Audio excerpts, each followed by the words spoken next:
صلوات پر محمد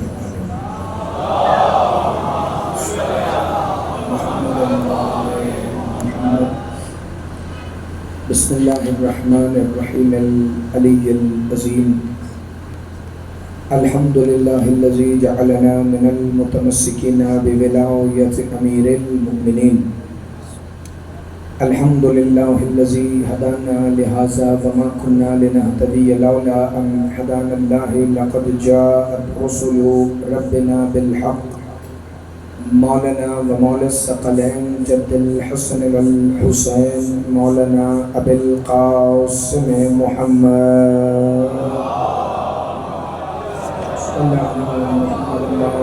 محمد الصلاة والسلام وأهل بيته الطيبين الطاهرين المعصومين المنتجبين الهداتيين المهديين المنتخبين المنتجبين المعصومين العابدين المظلومين الذين أذهب الله عنكم الرجس أهل البيت ويطهركم تطهيرا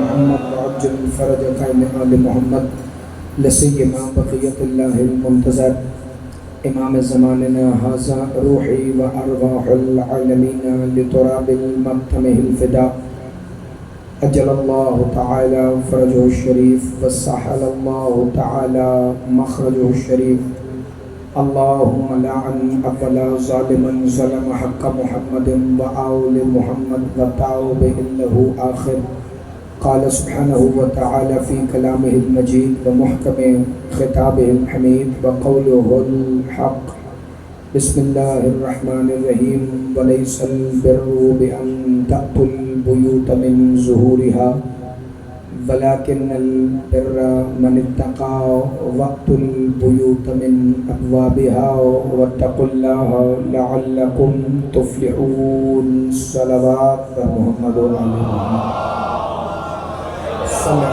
محمد محمد وعجل فرجك آل محمد دعا ہے کہ پروردگار عالم اس عظیم ترین عبادت کے درجات میں اور بھی بلندی عطا فرمائے، کیونکہ یہ وہ ذکر ہے جو دعائے قبولیت کا محتاج ہی نہیں، کیونکہ ذکر حسین ہی کائنات میں وہ عبادت ہے جو قبول پہلے ہے اور عطا بعد میں ہے۔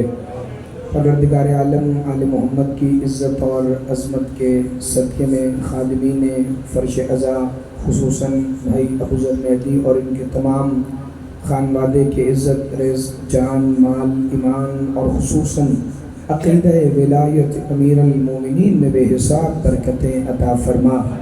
پروردگار عالم آل محمد کی عزت اور عظمت کے صدقے میں جتنے مومنین و مومنات علی ولی اللہ دل میں زبان پر اور وجود پر لیے ہوئے اس صف عزا پر سجدہ مودت فی القربہ ادا کرنے کے لیے حاضر ہوئے، ان سب کی جھولیوں کو اس مجلس کے ختم ہونے سے پہلے بھر دے، اور سب دعاؤں کی یہی ایک ہی دعا ہے کہ اس شہنشاہ معظم کا ظہور خود اپنے ہی امر سے ہو، جو شریک القرآن ہے، جو خلیفۃ الرحمن ہے، جو امام الانس والجان ہے، جو صاحب العصر والامر والزمان ہے، وہ جو ایک ہی وقت میں مصطفیٰ بھی ہیں، جو مرتضیٰ بھی ہیں، جو مجتبیٰ بھی ہیں، جو سیدہ بھی ہیں، جو سید الشہداء بھی ہیں، وہ حقیقت کلنا محمد، جو مالک یوم جمعہ ہیں، جو خطیب خطبہ جمعہ ہیں، جو امام صلاۃ جمعہ ہیں، وہ مالک روز عیدین،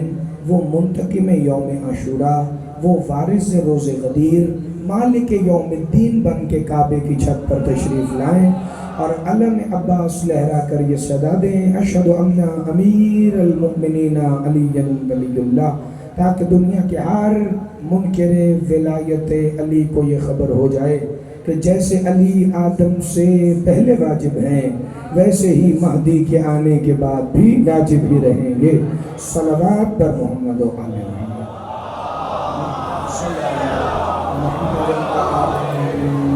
تھوڑے آپ بکھرے بکھرے بیٹھے ہیں لیکن صلوات جمع ہوئی پڑھے، صلوات بکھری بکھری نہ پڑھے، بآواز بلند اور ایک ہی دفعہ صلوات کی تلاوت فرمائیں۔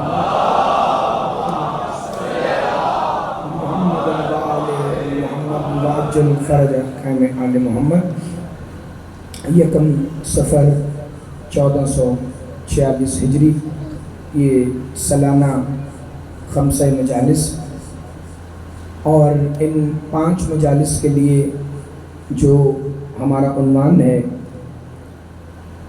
وہ ہے اہل بیت باب توحید و نبوت۔ کیونکہ عنوان کی ضرورت اس لیے پیش آتی ہے کہ ہم غیر معصوم ہیں، ہم محدود ہیں، اور یہ ذکر لامحدود ہے۔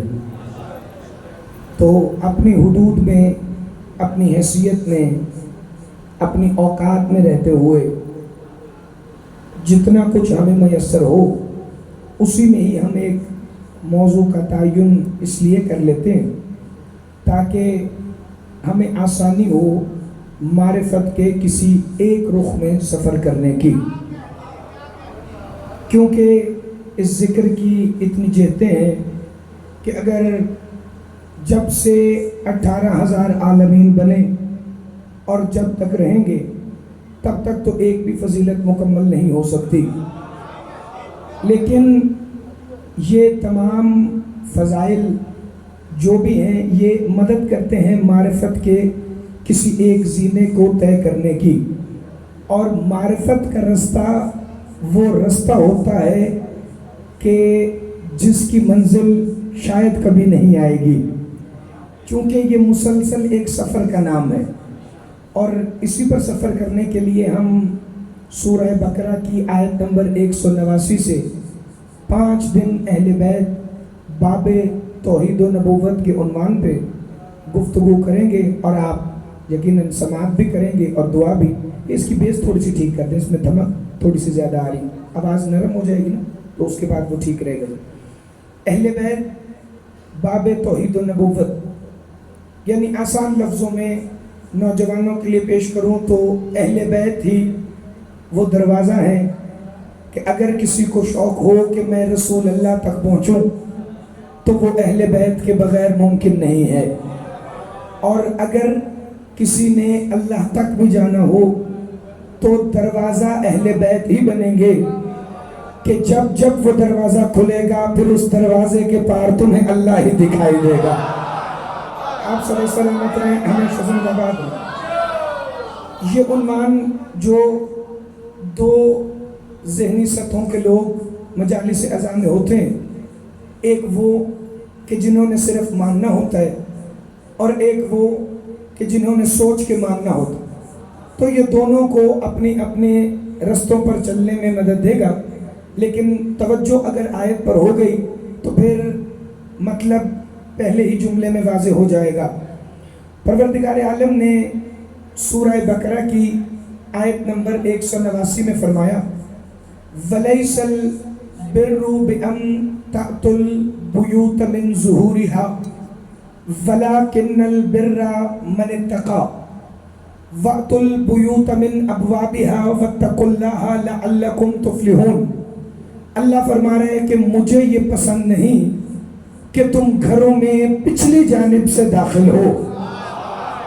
بڑی توجہ بھائی، وہ جس پر کسی کیفیت کا اطلاق ہی نہیں، وہ جو خود قرآن میں کہے کہ میں اللہ الصمد ہوں، اس کا مطلب کوئی تو ایسی چیز ہے کہ جس کا وہ بھی برا منا رہا ہے اور وہ اس کی خوشی ہو، وہ اس کا غیظ ہو، وہ اس کا اظہار کسی نہ کسی کے ذریعے تو کرے گا۔ تو وہ کہہ رہے وَلَيْسَ الْبِرُّ بِأَن تَأْتُوا الْبُيُوتَ مِن ظُهُورِهَا، مجھے یہ بات پسند نہیں کہ تم گھروں میں پچھلی جانب سے داخل ہو۔ اللہ فرما رہے مجھے یہ بات گوارا نہیں، مجھے یہ طریقہ پسند نہیں کہ تم گھروں میں پچھلی جانب سے داخل ہو، بلکہ تقوی ان کا ہے جو پرہیزگار ہیں۔ وَأْتُوا الْبُيُوتَ مِنْ أَبْوَابِهَا، تو اس لیے جو پرہیزگار ہیں، جو متقی ہیں، ان کے لیے بہتر ہے کہ وہ جب بھی گھروں میں داخل ہوں تو وہ دروازوں کے ذریعے سے داخل ہوں۔ بھائی عنوان ذہن میں رہے گا تو پھر آیت سمجھ آئے گی، اہل بیت باب توحید و نبوت۔ اور میں چلیں ترجمہ کرنے سے پہلے ایک جملہ اور بتا دوں، یعنی اس عنوان کی جو تھیسس سٹیٹمنٹ ہے، جو ہمارا مرکزی نقطہ ہے کہ جس پر یہ پورا موضوع ٹکا ہوگا، وہ یہ ہے کہ قرآن اور حدیث کی روشنی میں تعارف اہل بیت بھی ہو، پھر پتہ چلے کہ قرآن اور حدیث کی ہی روشنی میں اہل بیت کس طرح سے مخلوق کو اللہ اور اس کے رسول سے جوڑتے۔ چونکہ باب کہتے ہیں دروازے کو، اور دروازہ ہوتا ہے کسی گھر کی پہچان کا ذریعہ۔ دروازے کو دیکھ کر ہی پتہ چلتا ہے کہ یہ گھر کس کا ہے، یہ در کس کا ہے، یہاں پر جائیں گے تو کون ملے گا۔ تو امت نے جانا تھا اللہ اور اس کے رسول تک، مگر اس کے لیے چاہیے ایک دروازہ، اور دروازوں کی پہچان بڑی ضروری ہوتی ہے۔ چونکہ مدینہ گھروں سے بھرا پڑا تھا، مگر سلمان کو پتا تھا کہ سجدہ کہاں کرنا ہے۔ آپ جی صدا سلامت رہیں، آباد رہیں۔ ذرا سا تمہیدی گفتگو ہے تو خندہ پیشانی سے سماعت فرمائیے گا۔ تو دروازوں کی پہچان اس لیے بڑی ضروری ہوتی ہے۔ اللہ فرما رہے وَلَيْسَ الْبِرُّ بِأَن تَأْتُوا الْبُيُوتَ مِن ظُهُورِهَا وَلَكِنَّ الْبِرَّ مَنِ اتَّقَىٰ وَأْتُوا الْبُيُوتَ مِنْ أَبْوَابِهَا وَاتَّقُوا اللَّهَ لَعَلَّكُمْ تُفْلِحُونَ۔ تو پھر جب بھی گھروں میں داخل ہو تو پچھلے رستوں سے نہ آنا، چونکہ اللہ کو یہ چیز پسند نہیں ہے۔ جب بھی آنا تو دروازوں سے آنا، چونکہ جب دروازوں سے آؤ گے تو نیکی بھی اس میں ہے، تقویٰ بھی اس میں ہے، اور اللہ سے ڈرو تاکہ تم کامیابی پا سکو، تاکہ تم فلاح پا سکو۔ اہل بیت باب توحید و نبوت، کل قرآن میں لفظ اہل 54 مرتبہ آیا، مختلف الفاظ کے ساتھ آیا۔ اہل القرآن، اہل المدینہ، اہل القریہ، اہل الانجیل، اہل البیت۔ چونکہ یہ لفظ اہل وہ جن کا ہو، اہل بیت، بیت والے، گھر والے۔ اہل بیت کس کے گھر والے؟ اہل انجیل، انجیل والے۔ اہل قریہ، بستی والے۔ اہل ذکر، ذکر والے۔ تو یہ اہل بیت کیا ہے؟ کون سے اہل بیت؟ کس گھر والے؟ کس کے گھر والے؟ جناب ہاشم کی مسند لگی ہوئی تھی خانہ کعبہ کے باہر۔ یزید کے پردادے امیہ نے اٹھ کر کہا یہ گھر آپ کا ہے، چابی آپ کی ہے، مسند آپ کی باہر ہے، عزتیں آپ کی ہیں، کھانا سب کو آپ دیں، لنگر سب کو آپ کروائیں، سبیل سب کو آپ کروائیں، سقایت الحجاج آپ کہلوائیں، حاجیوں کی خدمت گزار آپ ہو۔ کیا ہم قریش میں نہیں رہتے؟ کیا ہم اللہ کے گھر کے ہمسائے نہیں؟ کیا ہمارا گھر مکے میں نہیں؟ ایک دفعہ جناب ہاشم نے کھڑے ہو کر فرمایا سنو، انتم جیران اللہ ونحن اہل بیت، تم سب اللہ کے ہمسائے ہو، ہم اللہ کے گھر والے ہیں۔ آپ جی ہیں بھائی، صدا سلامت رہیں، ہمیشہ زندہ باد۔ بڑی توجہ بھائی، آواز سب تک ٹھیک آ رہی؟ چونکہ مجھے ٹھیک آ رہی ہے اس لیے میں آپ سے پوچھ رہا ہوں کہ آپ تک ٹھیک آئے تو پھر کم از کم آواز آنے پر سر ضرور ہلتا ہے۔ ہم اس کے اہل بیت ہیں۔ تو لفظ اہل قرآن میں 56 مرتبہ آیا، پھر لفظ بیت قرآن میں 9 مرتبہ آیا، اور لفظ اہل بیت قرآن میں 3 مرتبہ آیا۔ ہمارا موضوع اہل بیت باب توحید و نبوت۔ لفظ باب قرآن میں 10 مرتبہ آیا۔ لفظ ابواب جو باب کی جمع ہے وہ بھی قرآن میں 10 مرتبہ آیا۔ لفظ ابوابن 2 دفعہ آیا، ابوابہا 2 دفعہ آیا۔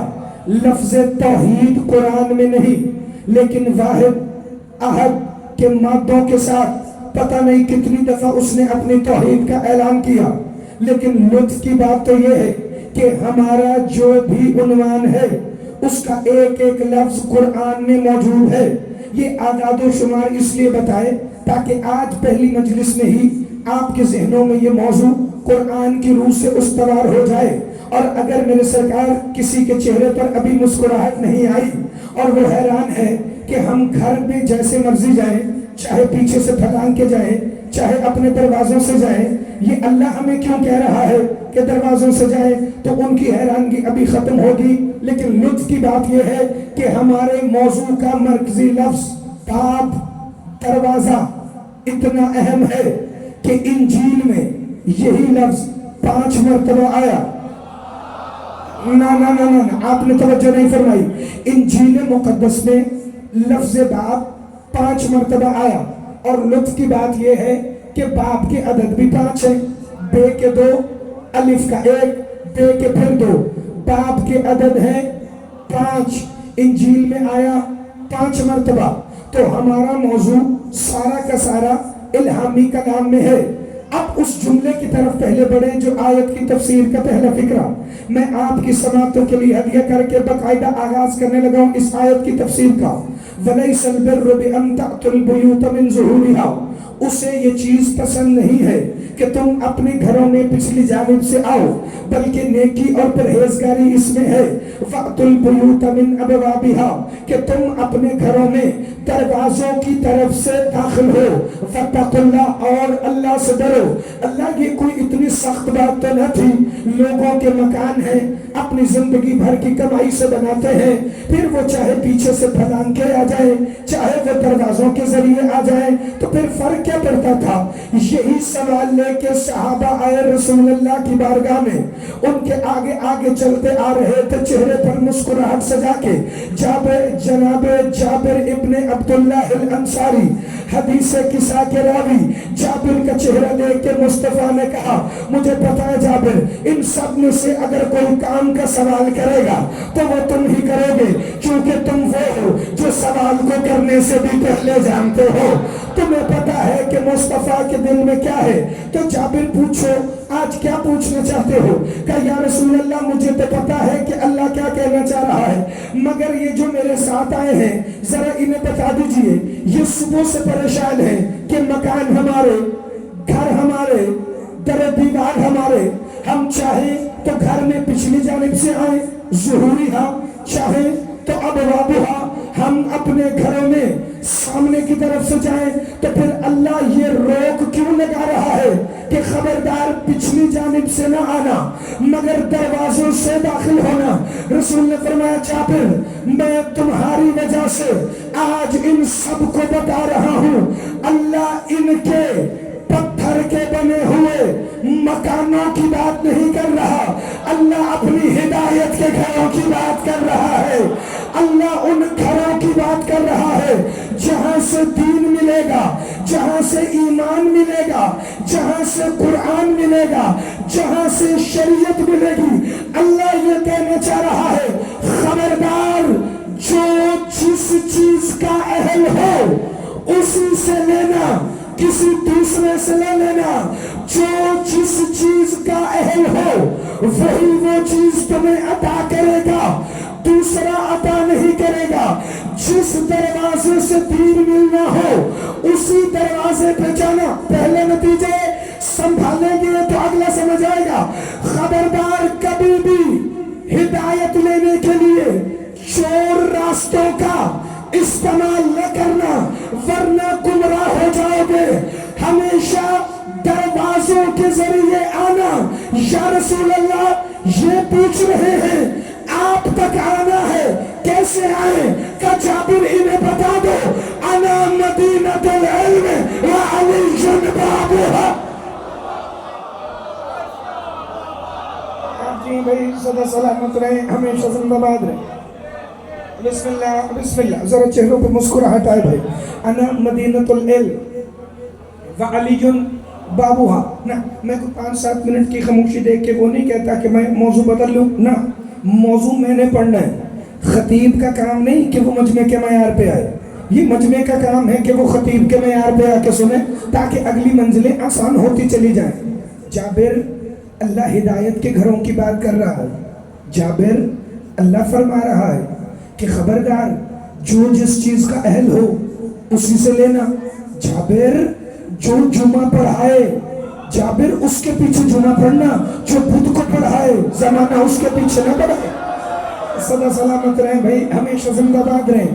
وہ جو منہ کا نوالا کان میں رکھے کبھی اس سے یہ توقع نہ کرنا کہ وہ تمہارے منہ میں نوالا ڈالے گا۔ تو جو جس چیز کا اہل ہو تو اب اللہ نے دروازہ قرار دیا کسی نہ کسی شے کا، گھروں کا دروازہ، ہدایت کے گھروں کا دروازہ۔ یہ ہدایت کے گھروں کے دروازے کون ہیں؟ کہ جن تک جا کے پھر رسول اللہ تک پہنچے، پھر خدا تک جانے کا سفر ہو، جنہیں بڑا شوق ہے نا ہمارے لیے اللہ ہی کافی ہے۔ اللہ نے قرآن میں کہا تھا قُلْ كَفَى بِاللَّهِ شَهِيدًا بَيْنِي وَبَيْنَكُمْ وَمَنْ عِنْدَهُ عِلْمُ الْكِتَابِ، محمد ان سے کہہ دیں میری رسالت کی گواہی کے لیے دو گواہ کافی ہیں، ایک اللہ گواہ ہے اور ایک کل کتاب کا عالم، وہ تو خالی مصطفیٰ کے لیے کافی نہیں۔ زندہ باد، بڑی توجہ بھائی، کہہ رہا تھا قُلْ كَفَى بِاللَّهِ، میں کافی ہوں اور مصطفیٰ وہ کافی ہے جو کل کتاب کا عالم ہے۔ ایک منزل اور ہے، بھائی ابو ذر نے جو مصائب کی ترتیب بتائی ہے، مجھے اس کی وجہ سے فضائل کی ترتیب کافی ساری موضوع کی بدلنی پڑی ہے، مگر اس سے فرق نہیں پڑے گا اگر آپ کی توجہ ہوئی۔ وہ دروازے ہیں کہ جن کے ذریعے رسول تک جانا ہے، اللہ تک جانا ہے، اور یہی عنوان ہے اہل بیت باب توحید و نبوت۔ توحید و نبوت تک جانے کے دروازے اہل بیت ہے۔ جب یہ دروازے کھلیں گے تو آگے توحید، جب یہ دروازے کھلیں گے تو آگے نبوت۔ اگر نبوت سے ملنا ہے، اگر توحید سے ملنا ہے تو پھر در اہل بیت پہ آنا پڑے گا، چونکہ یہ دروازے ہیں۔ اور اگر ابھی تک بھی کوئی نہیں سمجھا تو سیدھا سیدھا لفظ کہوں، میرے مولا صادق شہنشاہ کا فرمان ہے نحنو باب اللہ، ہم اللہ کے دروازے ہیں۔ بڑی توجہ، بڑی توجہ، بڑی توجہ، ہم اللہ کے دروازے ہیں۔ بندے حیران ہوئے، یہ اللہ کے دروازے ہیں، آپ تو وجہ اللہ بھی ہیں، آپ تو عین اللہ بھی ہیں، آپ تو لسان اللہ بھی ہیں، آپ تو ید اللہ بھی ہیں، آپ تو شفتین اللہ بھی ہیں، آپ تو قدرت اللہ بھی ہیں، آپ تو مشیت اللہ بھی ہیں، آپ تو جنب اللہ بھی ہیں، آپ تو آیت اللہ العظمی بھی ہیں، آپ ہی تو آپ ہیں کہ جو ہیں وہ آپ ہی ہیں۔ تو پھر دروازے والی بات کہاں سے آ گئی کہ دروازہ بھی آپ ہیں اور اندر بھی آپ ہیں؟ کہنے لگے سنو، تو جب کعبے کا در دیوار میں تبدیل ہوا، دیوار در میں تبدیل ہوئی، تو اندر سے کون آیا؟ کہ علی باہر آئے۔ کہ جب معراج کا پردہ ہٹا تو کون باہر آیا؟ کہ علی باہر آئے۔ تو کہ اسے ہی تو کہتے ہیں دروازہ بھی ہونا اور دروازے کے اندر بھی ہونا۔ بڑی توجہ دو۔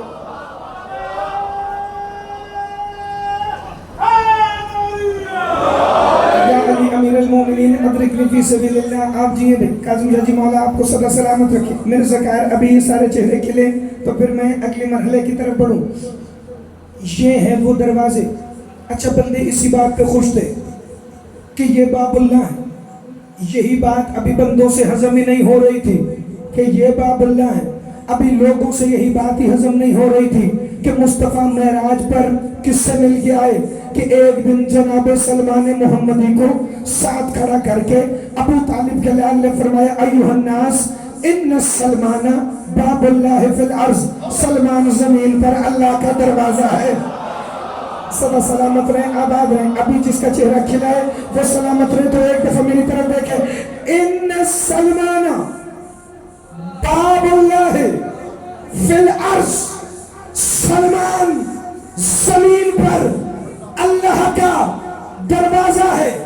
کتاب چھپی ہوئی نہیں، نفس الرحمن فی فضائل سلمان، مرزا حسین نوری تبرسی، عربی فارسی کی کتابوں میں امیر کائنات کی حدیث موجود، ان سلمان باب اللہ فی الارض، سلمان زمین پر اللہ کا دروازہ ہے۔ تو پھر وہ دروازہ کون ہے جہاں اللہ کا دروازہ سجدے میں ہے؟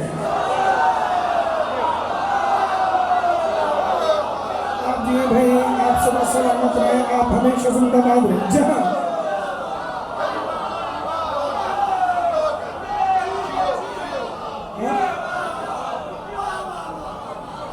ان سلمان اللہ فی الارض. چونکہ وہ جو روز 2 3 3 4 4 مجالس ہوتی ہیں نا ان کی رفتار ہوتی ہے, اور یہ میں نے 5 دن میں کوئی چیز ہے جو آپ کی سپورٹ کرنی, اور جو میں نے آج پڑھنا ہے وہ ابھی تک میں نے اس لیے شروع نہیں کیا کہ 2 4 صاحبان حیران ہیں یا گھبرائے ہوئے. تو کل سے پورے 9 بجے آپ نے تشریف لانا ہے تاکہ باقی ڈیوٹیز بھی ہو سکے. بسم اللہ الرحمن الرحیم. ہم اللہ کے دروازے پہلے ان تک آئیں گے تو ہی اللہ تک جائیں گے. چلے ایک فکرہ پڑھ دوں اور پھر اگلا سفر شروع کروں. چونکہ یہ جو آیت میں نے قرآن سے پڑھی ہے, میں نے انجیل سے بھی بالکل یہی والی آیت پڑھنی, لیکن اس سے پہلے ایک منزل آپ کو مسکراہٹ کی بلند کرنی پڑے گی. چونکہ داد تو جب منزل کسد کا جتنی ہے وہ آپ کے سینے سے خود بخود باہر آئے گی. ایک دن امیر کائنات کعبہ کے سامنے اپنے اصحاب کے ساتھ کعبے کا کعبہ بن کے موجود.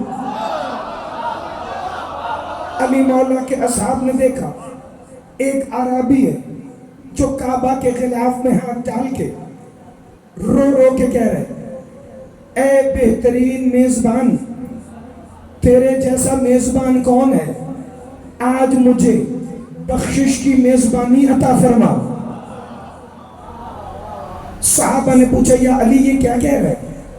کہ تمہیں نہیں پتا وہ بخشش مانگ رہا ہے, اللہ کو اس کی میزبانی کا واسطہ دے کے کہہ رہا ہے کہ مجھے بخشش چاہیے. دوسرے دن وہی, اے اللہ تو بڑا رحیم ہے, تو بڑا رحمان ہے, مجھے رحمت سے بھر دے, مجھ پہ اپنی رحمت کا نزول فرما دے. اصحاب آئے, یا علی یہ کیا کہہ رہا ہے؟ کہ یہ اس کی رحمت کا طلبگار ہے جو ہمارے صدقے ملتی ہے. کہ اچھا یا علی, کل یہ بخشش مانگ رہا تھا, آج یہ رحمت مانگ رہا ہے. کہاں کل اسے بخشش مل گئی, آج اسے رحمت مل گئی, اب کل کا انتظار کرو. اگلے دن اس عربی کا سوال ہی بدلا ہوا تھا. خلاف کعبہ میں ہاتھ ڈال کے جو 2 دن سے کبھی بخشش مانگ رہا تھا, کبھی آقا جی رحمت مانگ رہا تھا, تو وہ ایک دفعہ خلاف کعبہ میں ہاتھ ڈال کے دنیا داری کی بات کرنے لگا. اللہ میں 900 درہم کا مقروض ہوں, مجھے 900 درہم عطا فرما دے, اور مجھے چاہیے بھی تیرے ہاتھ سے. زندہ باد, ہاتھ اٹھانا, خیرات مانگنا بھائی. اہل بیت باب توحید و نبوت, اگر یہ موضوع کی فریز آپ کے ذہن میں رہے گی تو پھر ہی ایک ایک فکرے کا لطف آئے گا. اگر کٹ جائیں گے تو پھر پیچھے رہ جائیں گے. بڑی توجہ, اور مجھے 900 درہم چاہیے بھی تیرے ہاتھ سے. مصطفیٰ شجیہ ایک دفعہ صحاب نے آ کے کہا, یا علی آپ نے ہمیں یہ تو بتایا, اس نے بخشش مانگی, اسے مل گئی, اس نے رحمت مانگی, اسے مل گئی, اب یہ مانگ رہا ہے 900 دینار. تو اب ہم وہ ہاتھ دیکھ رہے ہیں کہ جو کعبے سے برآمد ہو اور آ کر اسے 900 درہم دے. کہ اس نے پرسوں کیا کہا تھا؟ کہ اس نے بخشش مانگی تھی, کہ میں نے دے دی, کہ رحمت مانگی تھی, میں نے دے دی. تو کہ اب یہ اللہ سے کہہ رہے مجھے 900 درہم چاہیے. کہ ابو ذر وہ ذرا 900 درہم والی تھیلی لا. زندہ باد. آپ جی ہیں بھائی, صدا سلامت رہیں, آپ ہمیشہ زندہ باد. وہ ذرا تو جب جب در کھٹکھٹاؤ گے تو ملاقات انہی سے ہوگی. اسی لیے اللہ کہہ رہے, اب آپ کو آیت کا لطف آئے گا زیادہ. جب بھی آؤ تو بیک ڈور چینل سے نہیں, ہاں بیک ڈور ڈپلومیسی عقیدے میں نہیں چلتی. پیچھے سے نہیں آنا, دروازے سے جانا. چونکہ دروازے ہیں اس تک جانے کے, یہ اس کی ہدایت کے گھروں کے نگران ہے یہ. تو یہاں تک آؤ گے تو اس تک پہنچو گے. اب جو اللہ فرمانا تھا وَلَيْسَ الْبِرُّ بِأَن تَأْتُوا الْبُيُوتَ مِن ظُهُورِهَا وَلَكِنَّ الْبِرَّ مَنِ اتَّقَىٰ وَأْتُوا الْبُيُوتَ مِنْ أَبْوَابِهَا. پیچھے سے نہ آنا بلکہ جب آنا دروازوں سے آنا. بھائی ابو ذر, یوحنا کی انجیل 10واں باب آیت نمبر 7 اور 8 بالکل وہی ہے جو سورہ بقرہ کی آیت نمبر 189 ہے. اللہ نے یہاں عیسیٰ کی تبلیغ کا ایک منظر بتایا, لیکن انجیل کی ان 2 آیتوں میں 2-3 لفظ ہیں جنہیں سمجھنا. عیسیٰ کی مثال دی چرواہے سے، عیسیٰ کی امت کی مثال دی بھیڑوں سے، اور جہاں کھڑے ہو کر عیسیٰ تبلیغ کرتے تھے، جس ہدایت کے گھر کی طرف بلاتے تھے، اسے کہا بھیڑ خانہ۔ یوحنا کی انجیل 10واں باب 7ویں اور 8ویں آیت، انجیل اور قرآن کے نہ خیال میں فرق ہے نہ لفظوں میں فرق ہے، ہم مثال دی ہے الگ، وہاں بھی کہا لوگ فلاح پائیں، یہاں بھی کہا لوگ سمجھ جائیں۔ اللہ فرما رہے عیسیٰ ان سے کہہ دو۔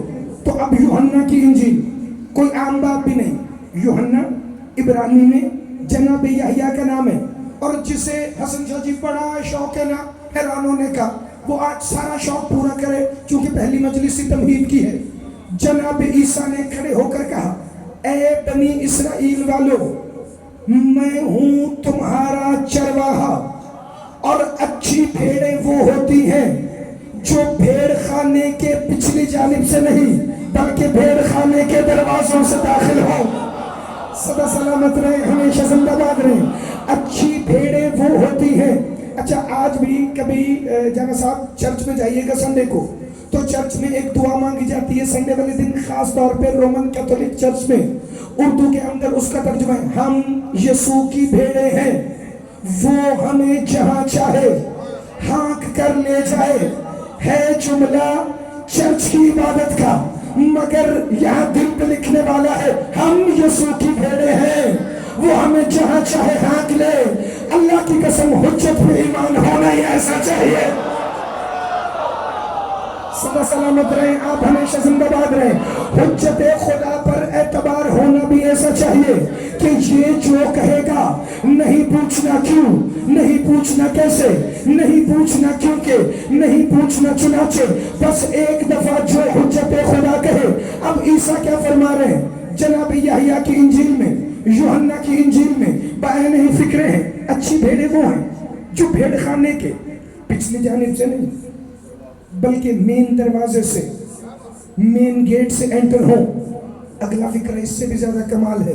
عیسیٰ فرما رہے تھے سنو بنی اسرائیل والو، اور اچھی بھیڑیں وہ ہیں جو اپنے چرواہے کی آواز کو پہچانتی ہیں، جو ایک ایک کا نام لے کر ان بھیڑوں کو بلاتا ہے۔ اور ان بھیڑوں کی سب سے اچھی نشانی یہ ہے یہ کبھی خیر کی آواز کے پیچھے نہیں جاتا۔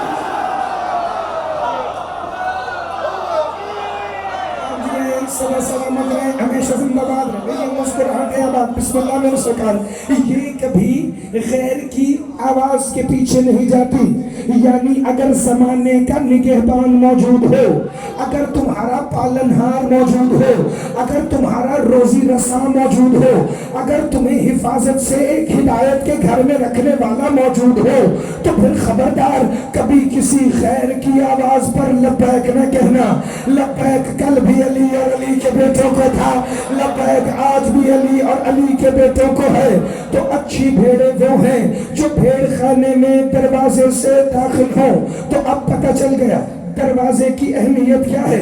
دروازے کی اہمیت یہ ہے کہ جب وقت کی حجت بلائے تو پھر چور راستے استعمال نہیں کرنے۔ اور امت محمد تو بڑی ماہر تھی شروع سے شارٹ کٹ ڈھونڈنے میں، کیونکہ اللہ کے رسول 1400 سال پہلے اپنے خدا سے یہی ڈسکس کر رہے تھے کہ جب میں کہوں گا کہ علی میرے دروازہ ہے تو 1400 سال پہلے سرکاری سکولوں کی عمارتیں تو نہیں بنی تھی، مگر حبیب کبریا نے اللہ سے کہا میں دیکھ رہا ہوں کہ میری امت کے مختلف گروہ آئیں گے، ان میں سے ایک گروہ میرے بھائی علی سے ایسی عداوت رکھے گا جنہیں باب مدینۃ العلم والا بھی فضائل برداشت نہیں ہوگا، تو وہ ایک دفعہ دیواروں پہ لکھیں گے اگر یہ دروازہ ہے تو وہ بنیاد ہے، اگر یہ دروازہ ہے تو وہ چھت ہے، اگر یہ دروازہ ہے تو وہ اس کی دیوار ہے، تو پھر ہوگا کیا؟ تو اللہ نے کہا میں بھی قرآن میں کہہ دوں گا اگر ہدایت کے گھروں میں آنا ہے تو پھر دروازوں سے آنا پڑے گا،